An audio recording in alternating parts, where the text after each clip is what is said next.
अस्सलाम वालेकुम। आज की इस नशिस्त में हमारे साथ मौजूद हैं डॉक्टर अकील अहमद साहब। डॉक्टर अकील कोयटा में एज कंसल्टेंट एनेस्थेटिस्ट जो है वो अपने फ़राइज़ सर अंजाम देते हैं। और इनका मैं जो है तारुफ़ कराता चलूँ। डॉक्टर अकील मेरे एक बहुत अच्छे दोस्त हैं, एक बहुत काबिल इंसान हैं।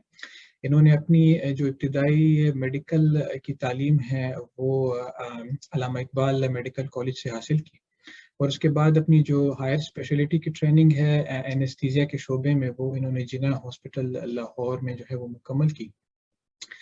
तो उसके बाद जो है ये कोयटा में एज अ कंसल्टेंट एनेस्थेटिस्ट जो है वो अपने फ़राइज़ सर अंजाम देते हैं। तो इनसे गुफ्तगू का आगाज़ करते हैं। कैसे हैं डॉक्टर साहब, आप ठीक ठाक हैं? सब अल्लाह का शुक्र है, सब ठीक ठाक है। तो डॉक्टर अकील, आपसे जो है मैं पूछना चाहूँगा कि एनेस्थीसिया जो है, एनेस्थीसिया का शोबा बड़ा मतलब बाकी स्पेशलिटीज़ के मुकाबले में जो है ना ये हाईलाइट नहीं रहता। तो आपने इस शोबे का इंतखाब स्पेसिफिकली जो है ना क्यों किया? असल में मेरा जो गुड लक ये हुई कि हमारे यहाँ जब हाउस जॉब स्टार्ट आ रही थी लाहौर में, तो 3-3 महीने की जो है ना मैंडेटरी रोटेशंस होती थी। तो जब मैंने एनेस्थीसिया में रोटेशन की तो मुझे आइडिया हुआ कि ये काम जो है ना मैं कर सकता हूँ थ्रू आउट द लाइफ, क्योंकि इसमें ना सिर्फ जो है ना एक सेटिस्फेक्शन थी, बल्कि अपना काम कंप्लीशन करने के बाद जो एक खुशी मिलती थी, तो उसका भी जो है ना एक डिफरेंट लेवल होता था। बाकी ये सर्जरी मेडिसिन में काम करके या तो शायद वहाँ पे वर्कलोड बहुत ज़्यादा था, या आई डोंट नो व्हाई कि वहाँ की ओपीडीज मुझसे बर्दाश्त नहीं होती थी। तो एनेस्थीसिया का मुझे यही लगा कि एक तो ओपीडी का काम भी ज़रा कम हो जाएगा, प्री ऑपरेटिव असेसमेंट बस करनी है और एट अ टाइम सिर्फ एक पेशेंट अटेंड करना है, तो ये इजी जॉब होगी। लेकिन ये कि वो सिर्फ इजी साबित नहीं हुई, बल्कि फिर वो ये हुआ कि मुझे इससे मोहब्बत भी होगी, तो फिर इसी को मैंने परसू किया। क्या बात है डॉक्टर अकील, माशाल्लाह। और ये जो है ना सारे हमारे जूनियर्स के लिए जो है ये बड़ा एक अच्छा लेसन है। मुख्तलिफ लोगों को जो है इस बात का जो है वो इदराक मुख्तलिफ स्टेजेस पे जाके होता है, और वो बड़े लकी लोग होते हैं माशाल्लाह जिनको पहले पता चल जाए कि वो कौन सी चीज़ है जो वो लाइफ लॉन्ग कंटिन्यू कर सकते हैं, और अपनी स्ट्रेंथ और यस। वीकनेसेस को देखते हुए रादर देन के एक भेड़ चाल के पीछे जो है वो भागते हुए। तो ये जो है ये बहुत आपने अच्छा पॉइंट रेज किया। तो हमारे जूनियर डॉक्टर्स के लिए और हमारे तमाम जो कोलीग्स हैं सुनने वाले, उनके लिए बताइए कि एक एनेस्थेटिस्ट की जिंदगी में एक जो नॉर्मल वर्किंग डे है वो कैसा होता है, क्या आपका रूटीन क्या है? रूटीन इस तरह के डिपेंड करता है कि आप किस हद तक अपना जो है ना मतलब टाइम दे सकते हैं अपने वर्क को। वरना टेक्निकली देखा जाए तो वो एनेस्थेटिस्ट भी हैं जो है ना ऑलमोस्ट 24/7 काम कर रहे हैं। लेकिन ये कि अगर रूटीन का वर्क देखा जाए तो उसमें ये है कि आपने डेली ड्यूटीज जो हमारी होती हैं वो 6 to 8 आवर्स की लाजमी होती है, जो जिसमें हमने इलेक्टिव लिस्ट करानी होती है, यानी कि इलेक्टिव केसेस कराने होते हैं। बाकी डिपेंडिंग अपॉन की अवेलेबिलिटी एनेस्थेटिस्ट की टोटल कितनी है, आपकी वीकली वंस और ट्वाइस जो है ना इमरजेंसी ड्यूटीज भी लग जाती हैं। अब वो आपकी लगे कि इवनिंग लगे, नाइट लगे। इवनिंग यूजुअली 6 आवर्स की होती है, नाइट यूजुअली 12 आवर्स की होती है। तो लेकिन ये कि उस पर आप अपने जो है ना मतलब according to needs and requirements उसमें एडजस्टमेंट्स करके अपना टाइम कर सकते हो। बाकी जो रिकमेंडेड है कि हम लोग जो है ना वीक में मैक्सिमम जो है ना 60 to 70 आवर्स करें। इससे ज्यादा रिकमेंडेड एक एनेस्थीसिया वाले के लिए खास तौर पे इसलिए फिजिबल नहीं होगा कि एग्जॉशन की वजह से मोर्टेलिटी रेट ना सिर्फ उसके पेशेंट्स में बल्कि वो अपने ऊपर भी जो है ना एक स्ट्रेस इंड्यूस करता है एनेस्थेटिस्ट। तो इसलिए जो मिनिमल आवर्स हैं वो 42 हैं। तो 42 से लेके 70 आवर्स के बीच में हमारे को वीकली बेसिस पे काम करना पड़ता है। तो एवरेज डेली का 6 to 8 आवर्स बन जाता है। सही, 6 to 8 आवर्स, जो कि एक बहुत ही ज़्यादा जो है कि एक मुनासिब एवरेज हो। मेरा ख्याल है जो जो भी स्पेशलिटीज़ हैं उनके लिए जो है ना 8 आवर्स पर डे जो है एक बड़ा मुनासिब एवरेज है। तो डॉक्टर कील, इस शोबे की जो है वो ट्रेनिंग के बारे में हमें बताइए कि एमबीबीएस करने के बाद जो है ना वो इसका क्या पाथ है, और एक ट्रेनिंग में जो है हमारे डॉक्टर्स क्या एक्सपेक्ट करें? ट्रेनिंग पाथ तो हमारे पास 2-3 अवेलेबल हैं। मतलब अगर मैं बलूचिस्तान की बात करूं या कहीं पर भी जिस तरह के, उसमें तो एक तो ये है कि आप सीपीएसपी के जो है ना 2 प्रोग्राम्स हैं, एक एमसीपीएस है एक एफसीपीएस है, उसमें इंटर हो सकते हो। एमसीपीएस के लिए सिर्फ रिक्वायरमेंट है कि आपने आपने अपनी हाउस जॉब कंप्लीट की हुई हो, और उसके बाद आपके पास कोई भी सेंटर जो कि रिकग्नाइज्ड हो, कोई भी सुपरवाइजर जो रिकग्नाइज्ड हो, उसके पास स्लॉट खाली हो, तो आप वहाँ पर एमसीपीएस की ट्रेनिंग स्टार्ट कर सकते हो। एफसीपीएस के लिए जरूरी है कि जो है ना आपने पार्ट 1 पास किया हुआ हो, और उसके बाद फिर बाकी 2 शर्तें वही है।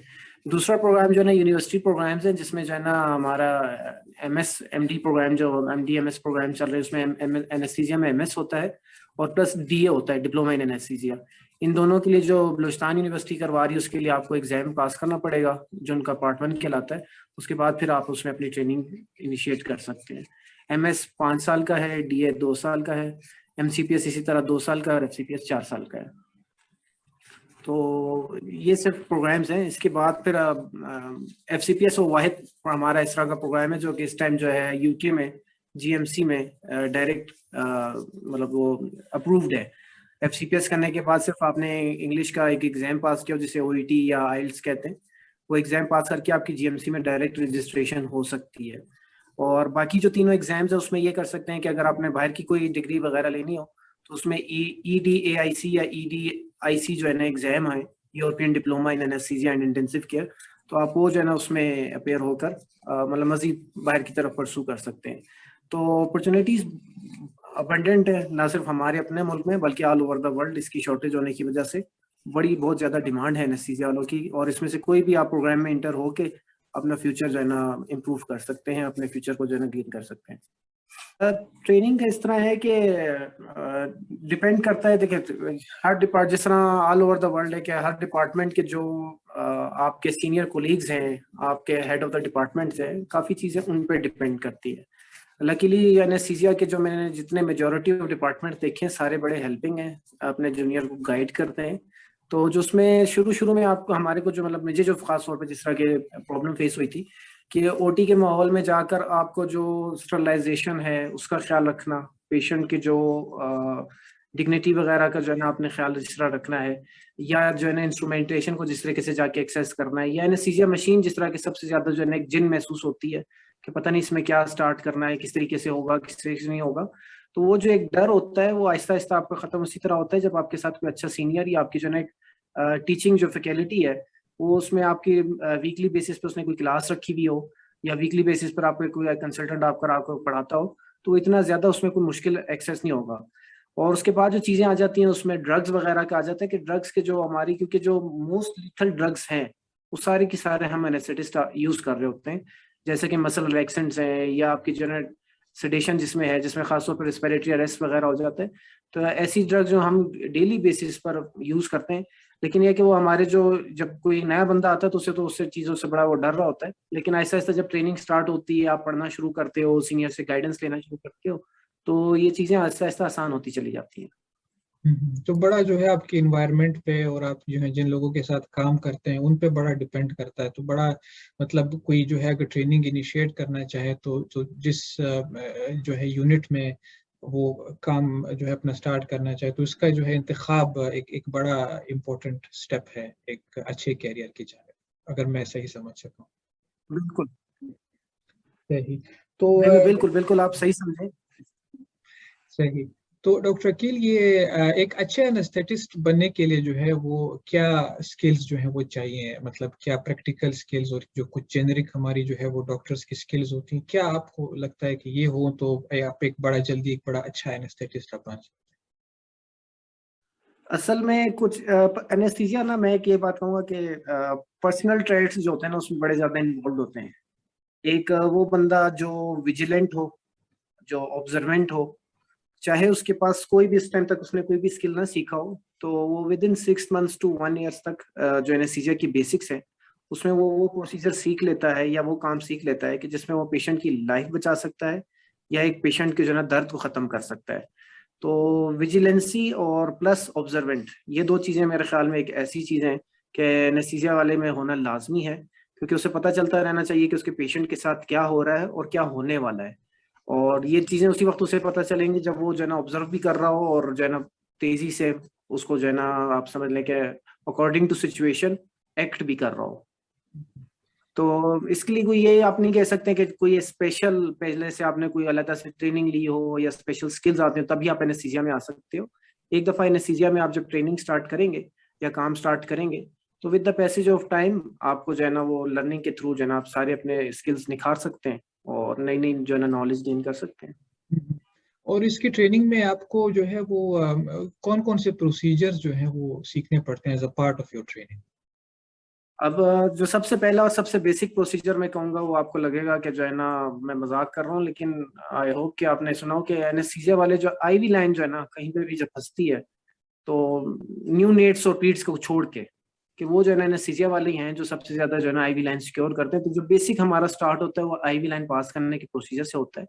और फिर जैसे जैसे उसमें ग्रूमिंग आती है तो जो नेक्स्ट लेवल के प्रोसीजर है उसमें जनाब बेसिक इंट्यूबेशन, जिस तरह एयरवे सिक्योर करना है, चाहे वो इंट्यूबेशन के थ्रू हो, चाहे वो जो है ना दूसरे सुप्राग्लोटिक डिवाइसेस हों। उसके बाद जो है ना हमने जिस तरह सेंट्रल लाइन पास करनी होती है, ब्लाइंड के साथ साथ अब जो है ना अल्ट्रासाउंड का यूज बड़ा कॉमन होता जा रहा है, तो usually ultrasound guided central line pass हो रही है। पेरिफेरल नर्व ब्लॉक्स हैं, जिस तरह के सुप्राक्लेविकुलर ब्लॉक आ जाता है या इंफ्राक्लेविकुलर ब्लॉक आ जाता है। उसके बाद जो सेंट्रल न्यूरोएक्सियल ब्लॉकेड है, जिस तरीके से स्पाइनल एनेस्थीसिया है या एपिड्यूरल एनेस्थीसिया है या कॉर्डल ब्लॉक्स है, तो उसमें ये सारी चीजें आपकी आ जाती हैं। यानी कि पेरिफेरल नर्व ब्लॉक से लेकर इंट्यूबेशन, सेंट्रल लाइन, इवन बाजू का जगहों पर आपने इन्वेसिव ब्लड प्रेशर मॉनिटरिंग करनी हो तो इन्वेसिव लाइन वगैरह भी जो है ना हमने पास करनी होती है। तो ये सारे जो है ना सिर्फ एनेस्थीसिया रिलेटेड यही है। बाकी थोड़ा सा सुपर स्पेशलिटी रिलेटेड ये होती है कि वो एनेस्थीसिया से थोड़ा सा स्कोप बढ़ जाता है, जैसे कि पेन प्रोसीजर्स हैं तो उसमें आपके डिफरेंट थोड़ा सा ब्लॉक्स एक्सटेंड हो जाते हैं। या जिस तरह आईसीयू में हो तो हमारे को कहा जाता है कि आप जो है ना इवन एको भी खुद करना सीखें, और अल्ट्रासाउंड भी जो है ना आपको इमरजेंसी में करने के लिए जो है ना, जिस तरह खास तौर पर नीमोथोरेक्स को वगैरह को रूल आउट करने के लिए हमें थोड़ा सा अल्ट्रासाउंड वगैरह भी सिखाया जाता है। तो एज एनेस्थेटिस्ट जो है, मतलब आपकी बातों से मुझे सुन के अंदाजा हुआ कि आपका जो है ना एक बड़ा क्रिटिकल रोल सर्जरी में और ड्यूरिंग एनेस्थीसिया तो है, लेकिन इंटेंसिव केयर में भी जो है आपका एक बहुत बड़ा रोल है, जो कि मैं जब मैंने जो है कोयटा में सेंटर्स में देखा है तो ये बड़ा अंडर एक यूटिलाइज्ड रोल है। और आपके जो है ना रोल को हम ज्यादा हद तक अपने जो क्रिटिकल केयर हमारे मेडिकल आईसीयूज में या गायनी आईसीयूज में हमारे एडमिट होते हैं, तो उन आपके जो है इन स्किल से हम बहुत हद तक इस्तेफादा हासिल कर सकते हैं। असल में कोयटा में अगर या बलूचिस्तान में मैं कहूँ तो इशू ये है कि हम लोग एनेस्थेटिस्ट इतने अंडर स्टाफ्ड हैं कि हम सिर्फ एनेस्थीसिया की रिक्वायरमेंट भी पूरी नहीं कर सक रहे हैं। हम मतलब नर्सेस की और टेक्नीशियंस की हेल्प लेकर पूरे जो है ना शहर का बर्डन जो है ना शेयर कर रहे हैं। बाकी अगर आप सिर्फ आईसीयू के बारे में देखो तो वर्ल्ड वाइड जो है रैपिड रिस्पांस टीम जो होती है वो उसमें एक एनेस्थेटिस्ट मस्ट होता है, जिसकी सिर्फ जाकर काम करना, एयरवे सिक्योर करना, सीपीआर करना या एसीएलएस के प्रोटोकॉल्स को फॉलो करना होता है। तो बल्कि जो अभी लेटेस्ट ट्रेनिंग मॉड्यूल सीपीएसपी ने चेंज किया उसमें एसीएल, पहले बीएलएस तो था ही था, अब एसीएलएस भी जो है ना मैंडेटरी होता जा रहा है कि जो भी रेजिडेंट है एनेस्थीसिया का उसने एसीएलएस भी किया हुआ हो। तो रैपिड रिस्पांस टीम जो आपकी है, आप मतलब वो ये होगा कि सेंट्रली आईसीयू में लोकेटेड हो। कहीं भी वार्ड में भी कोई भी पेशेंट को रिक्वायरमेंट ऐसी पड़ रही हो कि जो ना इंटुबेशन करनी है या पेशेंट गैस्प कर रहा है या उसको रिससिटेशन की जरूरत हो, तो वहाँ कॉल भेजकर वैसी टीम को वहाँ पर अपने ही वार्ड में बुलाया जा सकता है। लेकिन वही बात कि बलूचिस्तान में हमारे पास इतना अंडर स्टाफ्ड है कि हम ये सर्विस फिलहाल प्रोवाइड नहीं कर रहे हैं, बल्कि हम तो कोई आईसीयू भी प्रॉपरली रन नहीं कर रहे हैं।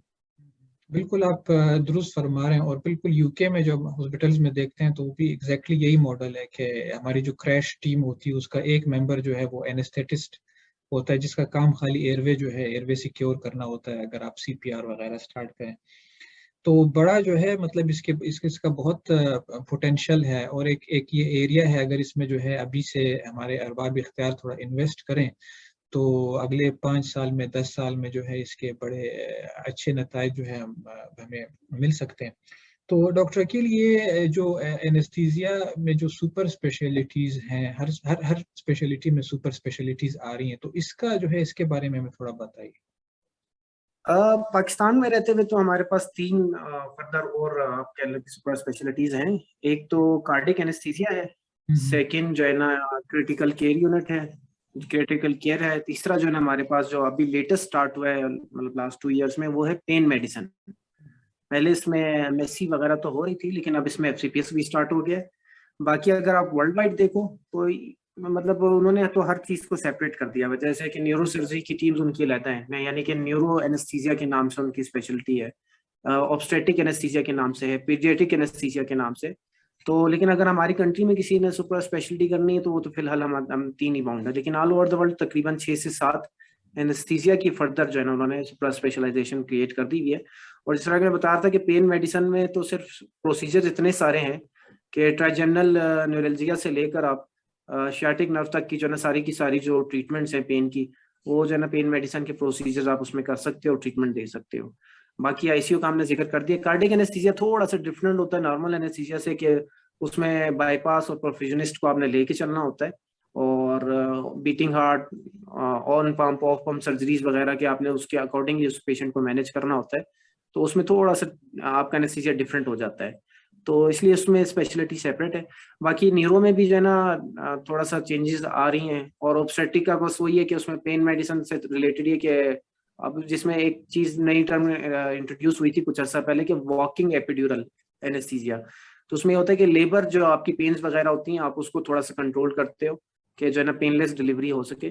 तो सुपर स्पेशलिटीज आगे बहुत सारी हैं, लेकिन ये कि फिलहाल वही बात कि हम लोग अभी तक बेसिक्स में जरा उलझे हुए हैं। होपफुली के बेसिक्स हमारे जो है ना कंप्लीट हो जाए तो फिर हम सुपर स्पेशलिटी की तरफ भी ट्रैवल शुरू करें। तो सीपीएसपी जो है जिन शोबे में करा रहा है उसमें पेन मेडिसिन के अलावा जो है वो भी किसी और स्पेशलिटी में भी करा रहा है, हायर हायर जो स्पेशलिस्ट ट्रेनिंग है?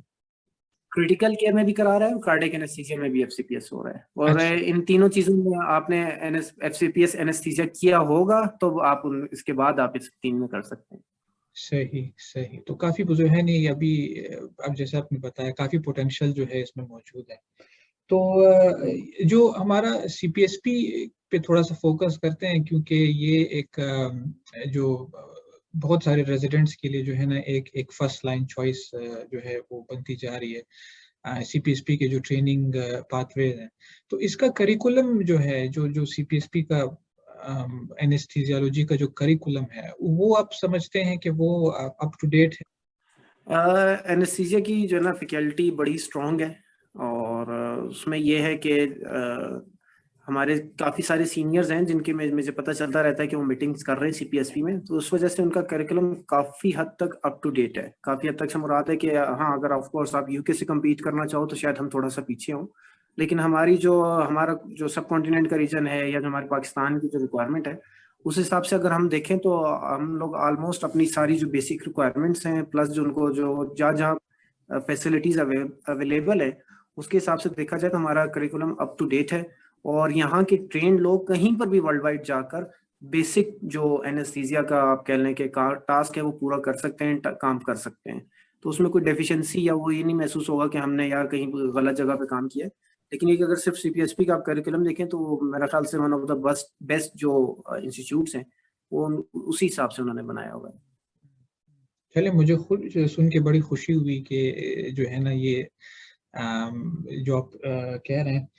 तो आखिर में डॉक्टर कील, लाइफ एज एन एनेस्थेटिस्ट, अपने शोबे की जो है ना कुछ कुछ अच्छी कुछ पॉजिटिव जो है ना जो वो बातें बताएं जो आपको अच्छी लगती हैं, और जो कि आप समझते हैं कि यार ये बड़ा जो है ना रिवॉर्डिंग है इस सिलसिले में। पॉजिटिव बातें तो बहुत सारी हैं, जैसे कि मैंने आपको बताया कि सिंपल से एक एक्लेम्शिया का पेशेंट इस तरह का आ जाता है जिसको जो है ना मल्टीपल फिट्स पड़ रहे हो, जिसका जीसीएस 8 हो, उसको आप जो है ना ट्यूब डाल के एयरवे सिक्योर करके जब उसके जो है ना सिजेरियन करवाते हैं, और मोर देन 50% ऐसे पेशेंट पोस्ट ऑपरेटिवली आईसीयू में शिफ्ट होते हैं और वो वेंट पे जाते हैं, और उसके बाद जब वो सर्वाइव कर जाते हैं और एक्सट्यूबेट होते हैं, तो जब अक्सर मैं जो है ना इस तरह के अपने पेशेंट्स को अपने सामने जब उनकी जो है ना जो भी उनका न्यू बॉर्न बेबी होता है पहली दफा उसके पास लेके जाते हैं, तो वो जो माँ के चेहरे पे और उसकी फैमिली के चेहरे पे खुशी होती है उसका कोई जो है ना नेमुल बदल नहीं है। तो वो उस टाइम ऐसा लगता है कि जिस तरह जो है ना मैंने दुनिया फतह कर ली है, मैंने एक बच्चे की माँ को जो है ना वापस जो है ना उसके हवाले कर दिया है, और एक बच्चे को जो है ना उसका सरप्लस जो है ना वापस माँ का साया मतलब उसका कंटिन्यू रहेगा।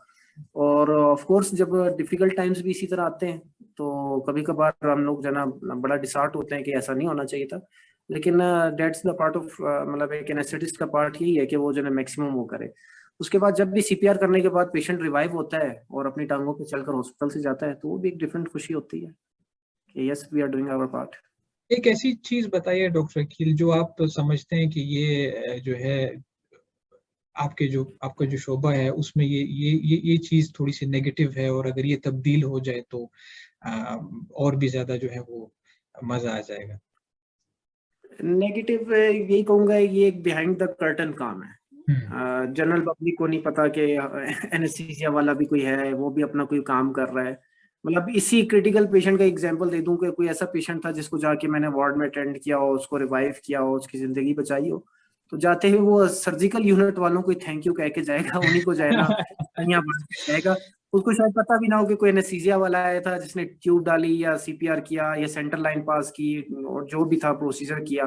तो बाज़ का इस तरह होता है कि लाइफ सेव हमने ओपटी में की होती है, जिस तरह की कोई इस तरह का पेशेंट आ जाता है जो हेमरेजिक शॉक में चला गया हो, तो सेंट्रल लाइन पास करके उसको 4-4, 5-5, 6-6 या इवन बाज़ का 12-12 यूनिट्स तक हमने जो है ब्लड ट्रांसफ्यूज किए हैं। और जब वो पेशेंट फिर वार्ड में शिफ्ट होता है, वार्ड में शिफ्ट होकर वो वहीं पर उन्हीं के डॉक्टर्स को थैंक यू करके चला जाता है। कभी कभार एहसास होता है कि पता नहीं यार हमें कोई जो है ना मतलब कोई मेडल मिलेगा कभी या नहीं, लेकिन ये कि उसके बावजूद मेरा ख्याल से अगर वो पेशेंट वैसे ही बच जाए तो खुशी होती है। लेकिन फिर भी खास तौर पे उन लोगों के लिए जिन्होंने फेम गेन करनी हो, एनेस्थीसिया उनके लिए बिल्कुल भी नहीं है, क्योंकि इसमें फेमस कोई भी नहीं होता है, ये सारा बिहाइंड द कर्टन काम है। तो इसमें आप जो ना आपका जो अल्लाह है आप उसी से रिवॉर्ड लोगे बाद में। अदर देन दैट के जो जनरल पब्लिक शायद अवेयरनेस आ जाए तो शायद हम वो बोले कि हमने इस एनेस्थीसिया से नशा लेना है या हमने एनेस्थेटाइज होना है, तो शायद फ्यूचर में कुछ तब्दीलियां आ जाए। आपकी बात सही है। जैसे कि कोई कोई कोई फिल्म होती है और उसका जो है ना, हालांकि सारा प्रेज जो है ना, जब फिल्म हिट होती है तो हीरो को जाता है, लेकिन उसके पीछे जो मेकअप वाला है और जो लाइटें पकड़ने वाले हैं और जो कपड़े बदलने वाले हैं, तो वो सारा जो है ना उनका कंट्रीब्यूशन होता है, कैमरामैन, ये सब। तो इस यहाँ पे फिर मेरा ख्याल है कि जो जो जो टीम का लीडर है, जो आमतौर पे जो है जो सीनियर सर्जन होता है या जो एक सर्जिकल डिपार्टमेंट को लेके चल रहा होता है, मेरे ख्याल में यहाँ पे उसकी विजन जो है वो आती है कि अगर वो अपनी टीम को वैल्यू करता है। ऑफ कोर्स आप उसकी टीम के मेंबर हैं, आप एज एन एनेस्थेटिस्ट, और आपकी जो है ना एक स्किल्स के बगैर और आपकी एक सक्सेसफुल जो है ना वो एक डिलीवरी के बगैर वो ऑपरेशन हो ही नहीं सकता, सवाल ही पैदा नहीं होता। तो ये एक टीम है, तो अगर एक एक टीम का लीडर इस चीज़ को रियलाइज करे तो मेरे ख्याल में इस बात को जो है वो एड्रेस किया जा सकता है। और मेरा जो है मेरा मकसद ही इस सेशन को रखने का ये है कि ये जो एक ऐसी स्पेशलिटी है जो कि बिल्कुल अब कोई सोचता ही नहीं इस बारे में, और कितना बड़ा रोल है और कितना पोटेंशियल है इस बारे में, इसको ग्रो करने में। तो इसको जो है इसको मैं हाईलाइट करूँ। तो आखिर में डॉक्टर अकील, ये हमारे जो डॉक्टर्स हैं और मेरी अपनी पर्सनल नॉलेज के लिए भी, तो ये ज़रा हमें बताइए कि हम जब पेशेंट आती है कि ये पेशेंट शायद सर्जरी के लिए फिट नहीं है और ये पेशेंट सर्जरी के लिए फिट है और इसकी सर्जरी होनी चाहिए, इसकी नहीं, तो सर्जिकल फिटनेस से क्या मुराद है? मतलब हम क्या देखते हैं कि हम ये कहते हैं कि यार ये बंदा बिल्कुल फिट है और ये बंदा जो है ये बिल्कुल फिट नहीं? असल में ये थोड़ी सी ना लेमन टर्म है, इसको इस पर हम सारे एनेस्थीसिया का आपस में इतना ज्यादा इत्तेफाक भी नहीं है। ये कोई जो है ना आप इस तरह नहीं बोल सकते क्लिनिकल टर्म है या इसकी कोई गाइडलाइंस है। जो सिंपलेस्ट वे में मैं इसको आपको इक्वल करके कह सकता हूँ कि हम उसमें देखते हैं कि बेनिफिट्स और रिस्क्स। अगर एनेस्थीसिया के रिस्क्स एक्सीड कर रहे हैं सर्जरी से, या हमें लगता है कि हमारे एनेस्थीसिया से या ड्यूरिंग सर्जरी या पोस्ट ऑप फेज में पेशेंट को जो है ना रिस्क ज्यादा है, तो हम ऐसे पेशेंट को कॉन्फिडेंटली लेबल कर सकते हैं कि he is not fit for surgery. Other than that, तो कोई भी ऐसा पेशेंट अगर आता है जिसको सर्जरी रिक्वायर्ड है, तो आपने अपने एनेस्थीसिया को इस तरीके से मॉडिफाई करना है या इस तरीके से एक्सेस करना है कि वो उस पर जो बेसिक फिजियोलॉजी है उस पेशेंट की वो चेंज ना हो। लेकिन इन सारी कोशिशों के बावजूद जैसे ही सर्जरी का इंसिजन लगता है, तो आपको भी पता है कि वो एंडोक्राइनल लेवल पे जाकर या सेलुलर लेवल पे जाकर साइटोकाइन लेवल इतने रिलीज इस तरह के होते हैं कि वो जो फिर भी आपका जो सिंथेटिक सिस्टम है अगर वो एक्टिवेट होता है तो आपका हार्ट रेट इंक्रीज होगा, आपकी जो है ना डिफरेंट आपकी जो चेंजेस आएंगी। तो उन चेंजेस की वजह से अगर पेशेंट की लाइफ रिस्क में जाती है तो हम ऐसे पेशेंट को लेबल करते हैं कि ये अनफिट है। Other than that, minor changes ऐसी हैं कि पेशेंट को ऐसी डिजीज चल रही है कि जो आगे जाके हम ऑप्टिमाइज करके उसकी कंडीशन बेहतर कर सकते हैं। फर्ज करते हैं एक पेशेंट है डायबिटीज के साथ आया है, 240 250 शुगर है उसकी ऑपरेटिव डे पर, तो ऐसे पेशेंट को जो है ना आप लेबल कर दोगे कि अनफिट है, क्यों? क्योंकि वो ऑप्टिमाइज करके हम उसकी शुगर को बिलो 180 लेकर आ सकते हैं। बलूचिस्तान की अगर मैं बात करूं तो इसमें जो है ये कितना आप देखते हैं ट्रेंड कि अगर एक पेशेंट सर्जरी की तरफ रेफर हो या एक सर्जन की तरफ आए, वो डिसाइड करे कि मैंने सर्जरी करनी है, तो उसमें जो है वो एनेस्थेटिस्ट के साथ उसका एक डेडिकेटेड सेशन हो, ताकि हम क्लियरली डिफाइन कर सकें कि रिस्क और बेनिफिट की क्या सिचुएशन है और कितना हम आगे जा सकते हैं। असल में हम इसे अपनी टर्म में बोलते हैं प्री ऑपरेटिव एनेस्थीसिया असेसमेंट। और पूरे पाकिस्तान के जो बड़ी सिटीज है वहाँ तो ये रेगुलरली प्रैक्टिस की जाती है, इवन चाहे वो प्राइवेट सेटअप हो या गवर्नमेंट सेटअप हो। हाँ, हमारे बलूचिस्तान में फिर वो बात घूम फिर कर वहीं आ जाती है कि हमारे एनेस्थेटिस्ट इतने मतलब वर्कलोड है उन पर ज्यादा कि हमें नर्सेज और टेक्नीशियंस की हेल्प लेनी पड़ रही है। तो आई होप कि जिस दिन डॉक्टर्स की काउंट पूरी होगी, असल में उसमें बाकायदा आपको एक प्री ऑपरेटिव क्लिनिक स्टार्ट करना पड़ता है कि जो भी पेशेंट सर्जरी के लिए एडमिट होना है, जिस तरह के आप सर्जिकल ओपीडी में जाते हैं और चेक कराते हैं, और जैसे ही पेशेंट किसी की सर्जरी एडवाइस होती है तो वो सर्जिकल पेशेंट टेक्निकली एक प्री ऑपरेटिव एनेस्थीसिया क्लिनिक या कहीं पर भी जहां पर एक एनेस्थीसिया का डेडिकेटेड ऐसी लोकेशन हो कि जहाँ पे प्री ऑपरेटिव असेसमेंट हो सकती हो, उस पेशेंट को वहां जाना चाहिए। वहां पर जाकर उसकी बाकायदा असेसमेंट होगी, और उस असेसमेंट में भी 3-4 बड़ी जो है ना आपकी आ जाती है। एक तो यही, जिस तरह मैंने आपको बताया था, कोमॉर्बिडिटीज उसकी देखनी है कि क्या क्या चल रहा है। उसके बाद फिर आपने अपने एनेस्थीसिया के हिसाब से देखना है कि पेशेंट का एयरवे किस तरीके का है, क्या वो डिफिकल्ट है या नॉर्मल है। अगर वो डिफिकल्ट लेवल होगा तो कोई सीनियर एनेस्थेटिस्ट उस पेशेंट पे प्रोसीड करेगा। अगर वो बहुत ज्यादा डिफिकल्ट लग रहा है और वो हमारे उसमें हमने हमारे बाकायदा क्राइटेरियाज होते हैं, तो ऐसा क्राइटेरिया है कि जिस पे वो लग रहा है कि हम उसे वेंटिलेट भी ना कर पाए, तो हम ऐसे पेशेंट को फाइबर ऑप्टिक इंटुबेशन की तरफ फिर लेके जाते हैं कि हम कोशिश करते हैं कि उसको अवेक ही उसकी इंटुबेशन हो जाए। तो असेसमेंट में फिर उसके साथ साथ हमने उसकी लैब्स भी देखनी है, उसके मेटाबॉलिक एक्विवेलेंट टास्क भी देखना है, उसकी जो एनेस्थीसिया की जो सोसाइटी ऑफ अमेरिकन ने जिस तरह की बनाई हुई है जो उसकी क्लासिफिकेशन, हमने वो भी असेस करनी है। तो आपने वो सारा पेशेंट को एज अ होल देखना होता है कि उसमें क्या क्या प्रॉब्लम्स हैं और क्या क्या हमें फेस करना पड़ सकता है और क्या क्या ऐसी चीजें हैं जो हमारे एनेस्थीसिया को डिफिकल्ट कर सकती हैं या हमारे को अपने मोड को चेंज करना पड़ेगा।